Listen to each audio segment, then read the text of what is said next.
Rainwater is a free resource that is terrific for your garden and plants. Harvesting it can really help with water conservation. In today's video, I will be talking with Brad, who is a master naturalist and co-owner of Texas Metal Tanks. We'll be discussing tank structure, capabilities, uses of the water that you harvest in your tanks, and just frequently asked questions. So this is a 200-gallon tank, and we'll go over the fittings here. You want to see the inside first? Yes, that'd be great. Okay.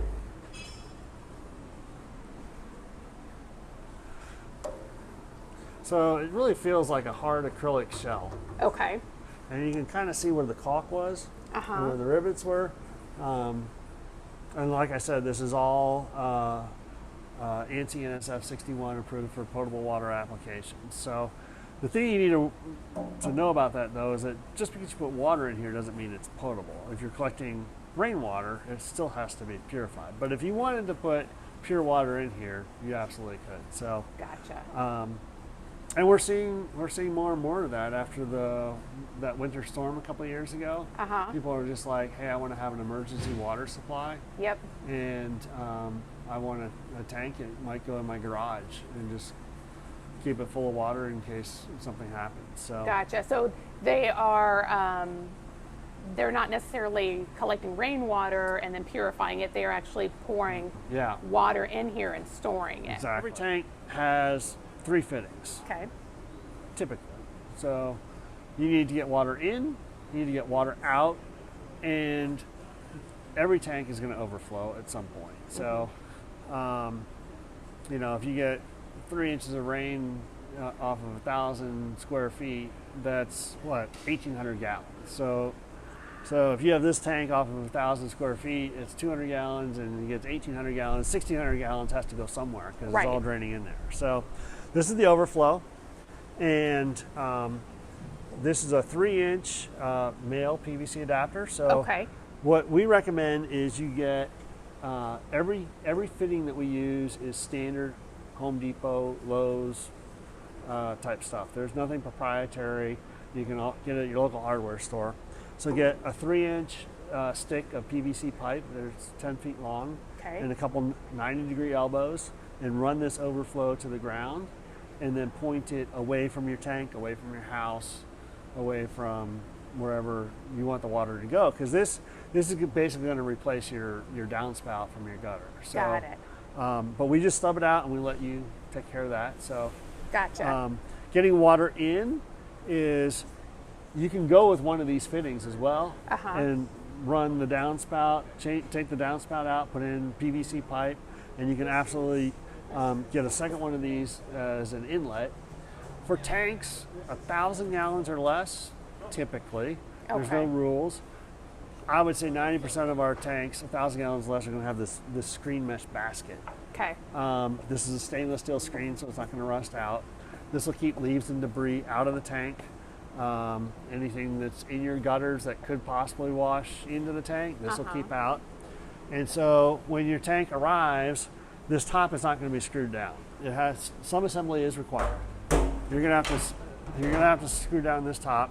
The advantage, though, is that if your downspout is actually over there, spin the top so it's where it needs to be. Yeah. And then there's a little lip right here, and anywhere from 2 to 6 screws, depending upon the diameter of the tank, just to hold this lid in place. But it makes it very, very easy to assemble the tank. Gotcha. Or to hook it up to the rainwater. It's a big basket, so you know, whether it points here or there, it doesn't really matter. Gotcha. I do recommend that you don't run the downspout all the way to the screen. Yes. Leave a little gap so that if there's something in there, you can clean it out. That is what's called a bulkhead outlet. Okay. And it's different than the white PVC because there's actually a locking nut there, and it has to be watertight. Okay. Because there'll be water in this. This is not necessarily a watertight connection. Gotcha. That's why we don't use these at the bottom, because water would leak out. Gotcha. But that is specifically made for a underwater submerged application. So. Gotcha. And then the other thing, I'll just take time to point this out. Yes. You'll see that it's threaded over the outside. That is, I don't want to say it's magic threads, but it's reverse threaded. And the only thing that screws over the top of that is that nut right there. Okay. So if you have a spigot, it screws inside. It screws on the inside. Yes, you will not find any parts at Home Depot or Lowe's that screw over the outside. Everything goes on the inside. And it's a standard 3/4 inch spigot, or if you get a bigger bulkhead, there's PVC fittings that'll screw right in there as well. So. Gotcha. All right, so let's talk about how to size a tank. Because I can't really tell you what size tank to get. There are 4 different variables that you need to consider when you purchase a tank. The first is what's your budget? You know, it might be great if you want a 4,400 gallon tank, but if it's not in your budget, then let's figure out what's in your budget. The second thing you need to consider is another practical standpoint is how much do I have space for? Well, I might be able to afford a 4,400 gallon tank, and I might be able to use that water, but a 4,400 gallon tank is 8.5 feet in diameter and it's 10 feet tall. That won't fit in my yard, and my house is too low. I can't even get water into it. So a practical standpoint is what will fit. Keep in mind fences. If these are not delivered with a crane, so there's no way to get the tank over a fence unless you take the fence down, or it just might be really narrow between your house and your neighbor's house, and so you need to take those 2 things into consideration first. What will fit, and then what's my budget? The next 2 things that you need to consider are how much do I need and how much can I collect.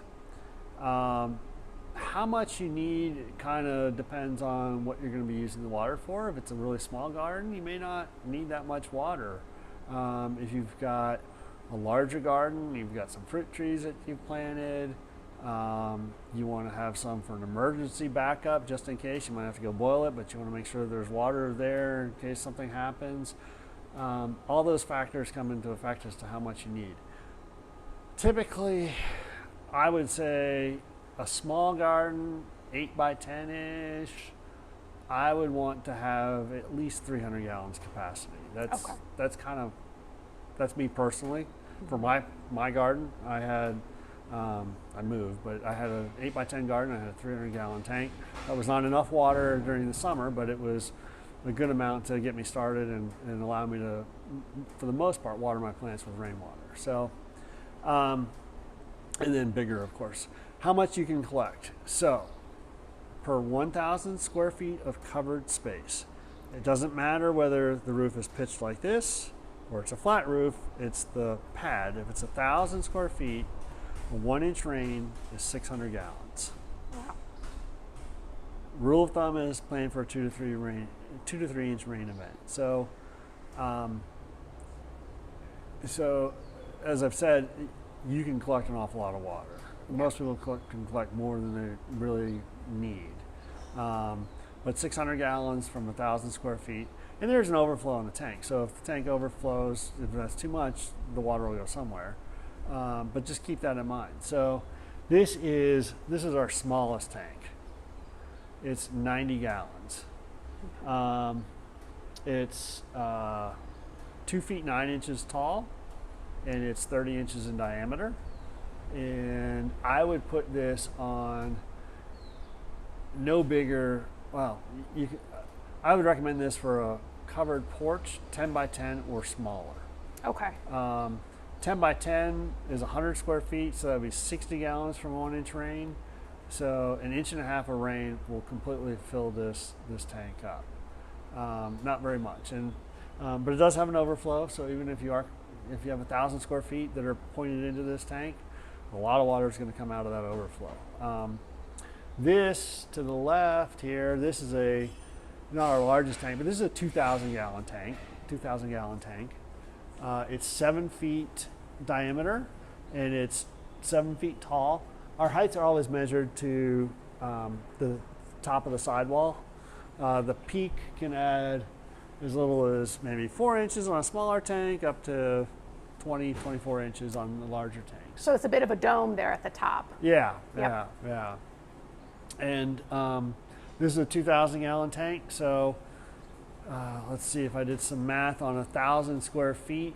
That's 600 gallons. So a 3-inch rain would fill up this tank just on 1,000 square feet of covered space. Wow. So most customers who are in urban, suburban areas, municipalities, cities, towns, they'll go anywhere from, well, the 90 gallon up to probably 1,000 gallons. So, Okay. so the galvanized tanks will last 20 to 30 years. Okay. Before they eventually rust out. So, Gotcha. And stainless, in theory, it'll last forever because it's rust resistant. Gotcha. So what I hear you saying in terms of lifespan of these tanks is that the stainless has a longer lifespan? Stainless will last 50 years or longer. Got it. So, whereas galvanized, the difference between galvanized and stainless is galvanized is actually a coating. Okay. So they take the metal and they coat it with zinc and some other things that prevent the metal from being exposed and actually rusting. Gotcha. Eventually that coating will wear off and then the tank will rust. Got it. Stainless steel, on the other hand, is an alloy.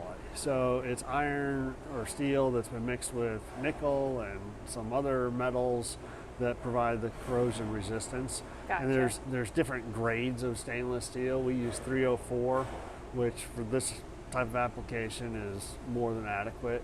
Okay. If you were in a marine environment, they use 316, where the metal's going to be in salt water all the time. So Got it. that's not needed for this Gotcha. this type of application. But the 304 stainless, I mean, it looks nice. Okay. It's going to stay. This is a stainless steel tank right here. Gotcha. It's going to stay looking like this forever because it's Gotcha. not going to dull. The galvanized over time will probably weather a little bit. And so this one is galvanized? Yeah, the two large ones behind it, they're both galvanized. Okay. And then they'll this dull one's over time. stainless. Okay. And so what I hear you saying, because that was definitely something I wanted to talk about, was that the galvanized, what the difference was in the galvanized, it's a coating, versus the stainless, it's like integral Yes. to the Yeah, metal yeah, itself. Yeah. Got it. Okay. Yeah. And that's where you get your longevity from. That's where you get your longevity. Got it. Okay. I don't fully understand the chemistry. Okay. but- That makes two of us. How much would you say, like, this is a very, like, how tall is this tank? So we can tell the height by counting the rings. Okay. So there's 1, 2, 3 rings. At 3 rings, that's 8'6", and there's another half ring, so that's a 10-foot tall tank. Okay.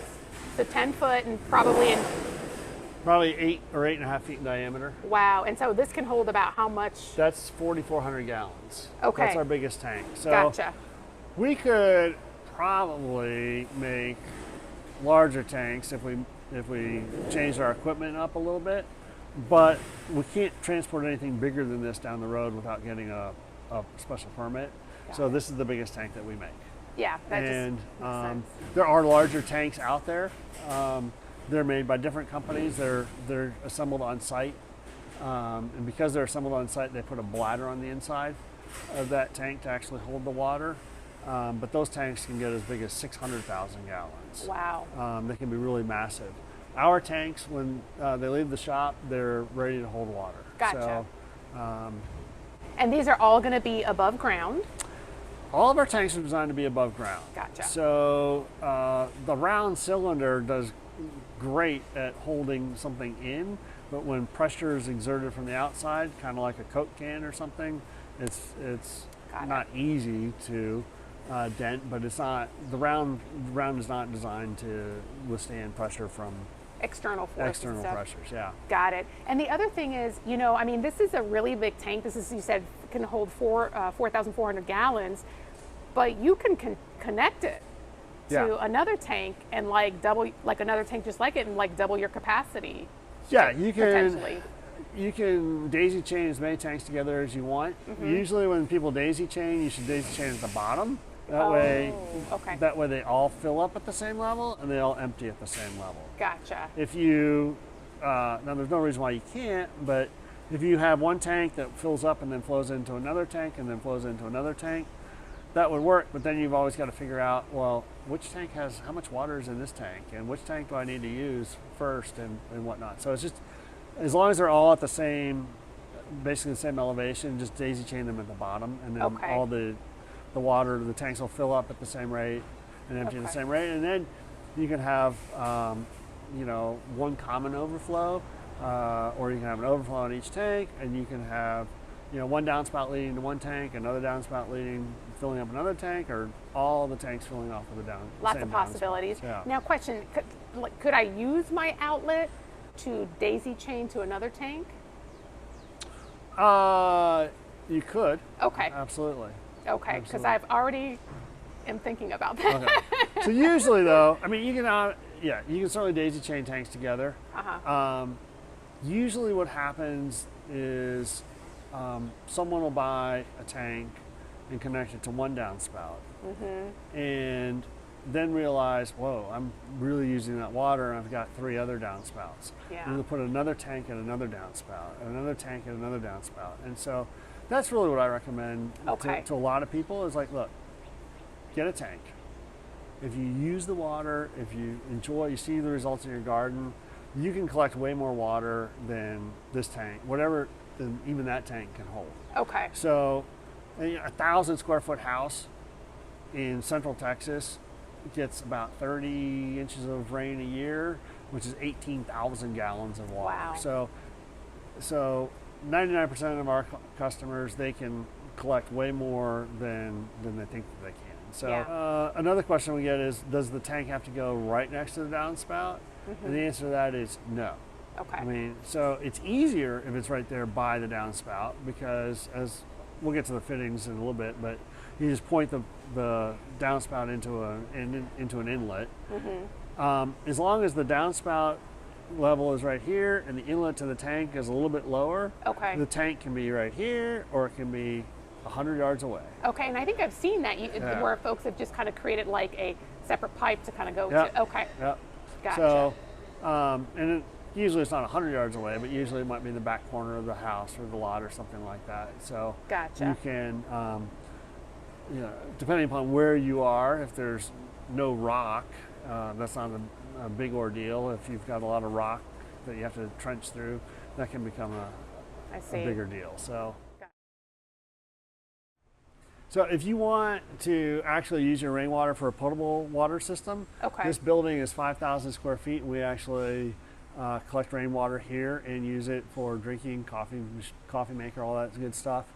You need to purify that water. So the first step really is making sure you've got good gutter screens and something called a first flush diverter, because you want to keep as much leaves and debris out of the tank. Anything like that doesn't ruin the water, but any organic material could impart an odor or a funny taste. So keeping as much stuff out of the tank as possible is your first rule. Then you'll need a pump, because you have to get that water out of the tank. And the pump will just pump everything through the system just like a normal city water connection. So what happens though is that it pumps, it comes in, it goes through a couple different filters, different micron filters. First the big particles, then the smaller particles, and then finally there's a UV disinfection for it. Okay. And boom, you've got drinking water. So Okay. the pump can either go inside the tank or outside. It's really 6 of one, half dozen of the other. Okay. An external pump needs to be protected from freeze. Okay. An internal pump does not need that protection, so you don't need a pump house for it at all. But at some point, whether you get an internal pump or an external pump, that pump's going to go out. With a pump that's submersible, when it goes out, we're going to have to drain the tank, go in there, take it out, and fortunately they seem to last a while. But Gotcha. But it's just a matter of, what your application supports. So if you've got, if you don't have a place to put that pump to protect it, then it can go right in the tank. So Perfect. Okay. yeah. Because that is my next DIY. Is it? Yes. Yeah. So, that's for potable water applications. You need all this. Let's say you've got a garden and you don't want to just, you will get pressure, you'll get water, you'll get flow out of a tank. You will not get much pressure out of a tank. So even if you put in a drip irrigation system, the drip irrigation heads are designed to run at 10 psi. In order to get 10 psi, you'd have to mount the tank if my math is correct, 40 feet up in the air. Oh my goodness. Yeah. So, and running a sprinkler system just isn't going to happen at all. So in that case, you will need a pump. And you can either go with the same type of pump that we've got in our drinking water system, or you can go with what's called a booster pump. Or you could just go to Home Depot and get, for about $100, you can get a little utility pump. The utility pump, you plug in, it starts pumping water. And you can run a hose through the overflow, or you could actually install it on the outside. You can, however you like to do it. There's 100 different ways of doing it. Okay. The thing with the utility pumps though is when you plug it in, it starts pumping water immediately. Oh. So if you get on a phone call or start watching a video or something and you forget about it, it'll just run your tank empty. So so pay attention to that. Okay. You know, a lot of times you might want to go with an on-demand pump. You can set it up to a timer. You can hook it up to your drip irrigation system for your gardens, flower beds, trees, whatever you'd like. So Okay. notice I said drip irrigation. Yes. An irrigation system, like for your turf lawn, a sprinkler head on average puts out about 4 gallons per minute. Okay. If you have 6 heads on a zone, that's 24 gallons a minute. Okay. And you let it run for 20 minutes. Yeah. That's where are we at? 480 gallons. Yeah. Let's call it 500 gallons, and you've got 5 zones in your yard. That's 2,500 gallons every time you turn on your sprinkler system. My guess is the average suburban person probably goes between 1,500 and 3,000 gallons every time they turn on their sprinkler system, just based on what I read and what I see. So our tanks are not appropriate for turf irrigation. It takes up way too much water, and part of the reason for that is one of the more common turf grasses is St. Augustine. Where St. Augustine is where it's native to, gets 50 to 60 inches of rain a year. Yeah. And we get 30 to 32 to 34 here in Central Texas. So you have to make up an awful lot of water, and so our tank, you'd have to get a massive tank in to if you just wanted to water your lawn. So we say don't even think about doing turf irrigation. Got it.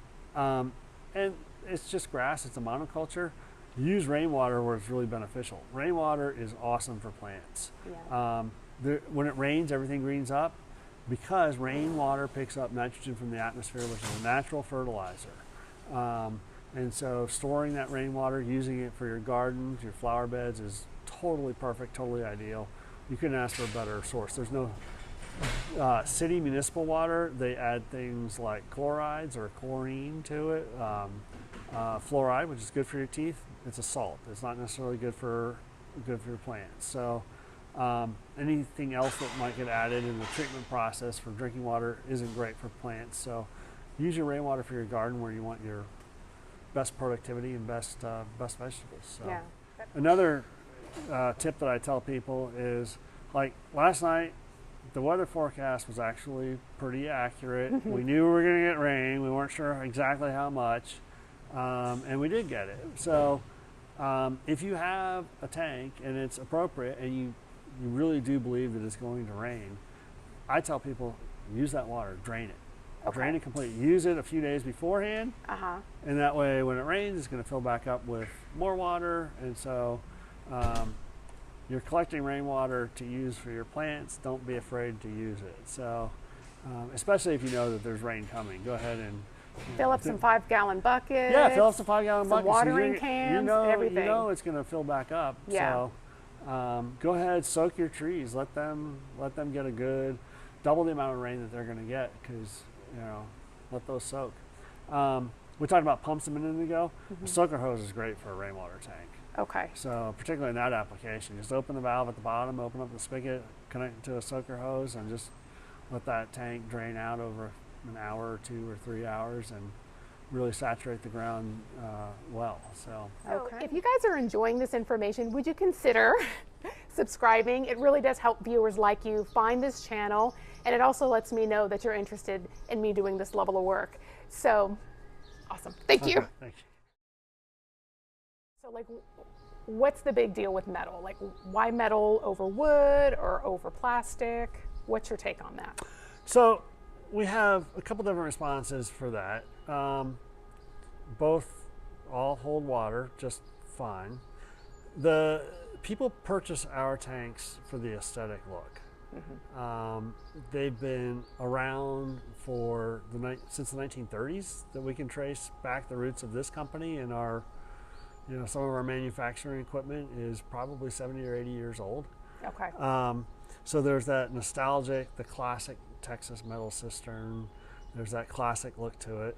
It looks better. And one of our first clients, she bought a couple tanks, and she said to me, "Oh, I'm so happy with these tanks. The last thing I wanted was another giant plastic garbage can sitting next to my house." So the looks are important, and if it's going to be visible, if you're going to see it, you want something that looks nice. So, from a practical standpoint, plastic seems to last as long as metal. We've replaced some plastic tanks that people have purchased that have, in this Texas sun, they crack.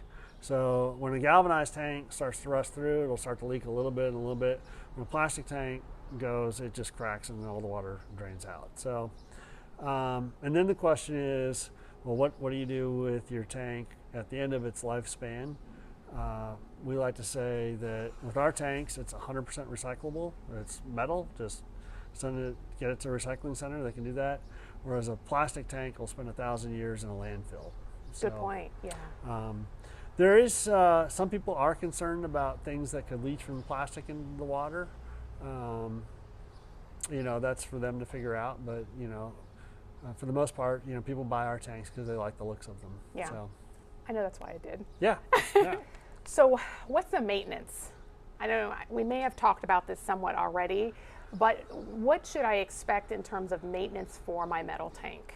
So the big thing is, do you get a lot of oak pollen, leaves, debris into your gutters, onto your roof that might possibly wash into the tank?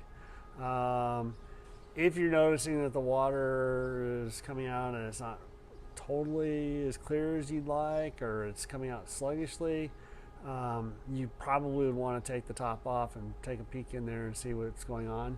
A tank this size, though, it might be 15 or 20 years before that happens. So It's probably going to happen with your smaller size tanks that you need to check. A 90 gallon, maybe annually, a 300 gallon, maybe every 2 or 3 years, and so on up. But for the most part, there's no maintenance, there's no cleaning required. It's just a matter of whether there's stuff that's getting into the tank that shouldn't be. So a lot of people ask, well, are mosquitoes going to get into the tank? And the answer to that too is mosquitoes are going to get into the tank, but if the overflow runs to the ground and the lid has been screwed down properly and there's no gaps there, they're not going to be able to get back out. Yeah. The issue is that there's lots of different species of mosquitoes. They typically fall in one of two varieties. Variety one is the one that we think of mostly around lakes, and like if you're up in the Midwest and there's all sorts of mosquitoes there because there's so much standing water and ditches and whatnot. Here in Central Texas, we have those types of mosquitoes, but most of the mosquitoes here, they lay eggs where there will be water. So they're going to lay eggs in your flower pots because they know that there's going to be water there, and they are going to lay eggs in your gutters.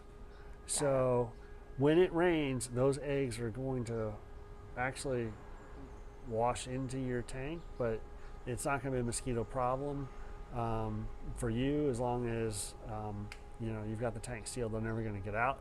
If it is a concern, I recommend putting some mosquito dunks in your gutters. Okay. And then they'll wash into the tank, dissolve a little bit and wash into the tank, and that'll keep the mosquitoes at bay. But I've never seen a tank with like swarming mosquitoes all around it. Okay. Not a health hazard or human nuisance type deal. So. Got it. Okay. But people do worry about mosquitoes, and generally I just say make sure the tank is sealed. No, another thing. Well, what about algae? Algae is a plant. Plants require light. This is metal. Yeah. That's an advantage of metal over clear plastic. Clear plastic would allow, or white plastic, opaque, Something Yeah. like that allows light in, and you can have an algae problem. So Yeah, I've been there with that. yeah, It's not fun to try to clean out. no. What is the first thing that breaks? I mean, there's not a lot of mechanical, there's not really a lot of parts to this. So as a consumer, what should I sort of just be on the lookout for? Just if it starts to rust, or have you seen any like issues with the bulkhead? So no, we haven't really talked about the tank installation, and that's probably what you said is probably one place that fails. It's not the tank. Every tank needs to sit on a pad.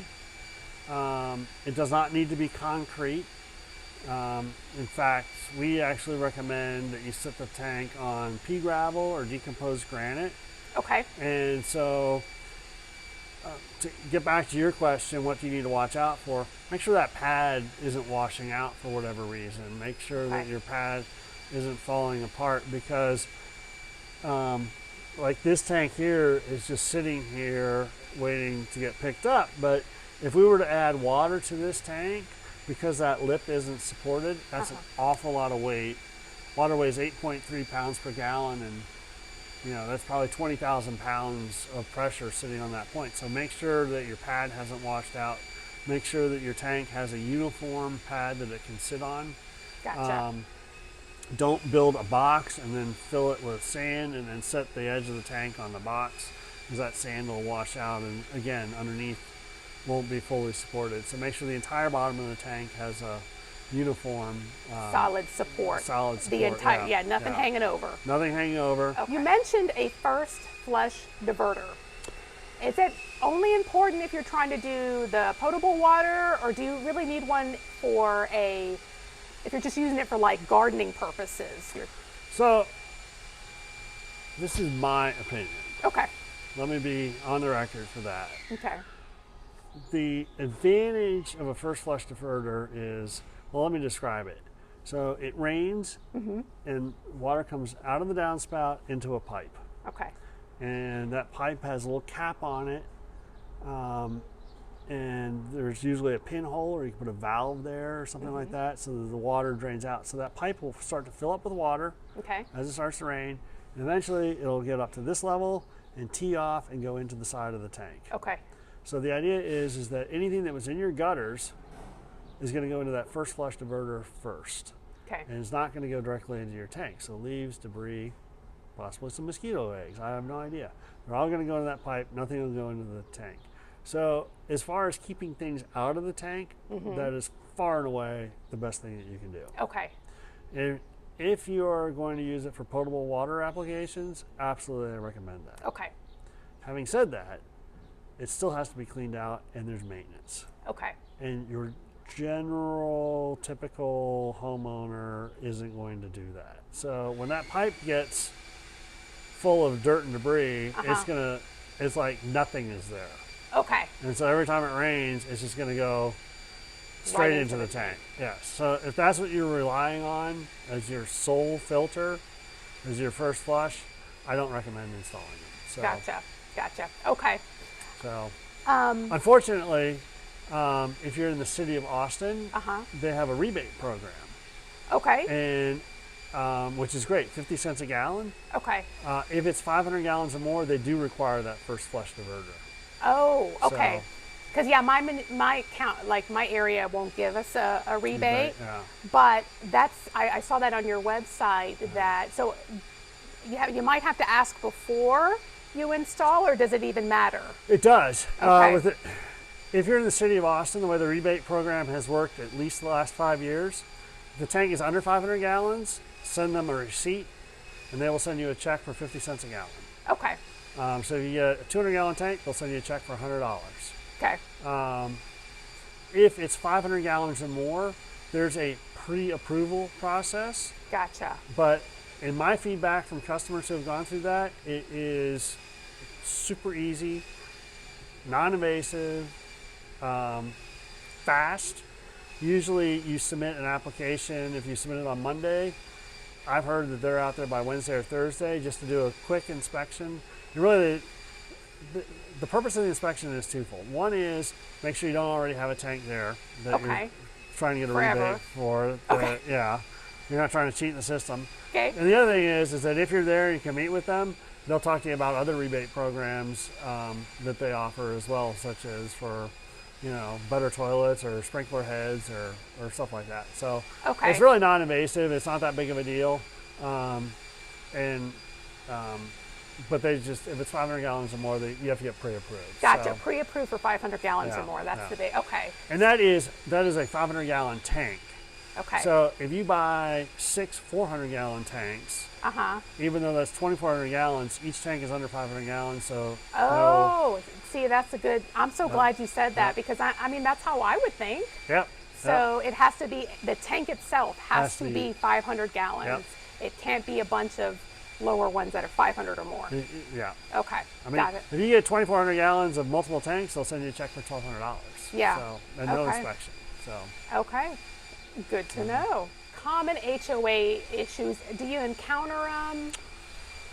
The HOAs have gotten a little bit better because the Texas legislature passed a law, and the law says that a rainwater collection tank cannot be prohibited. Okay.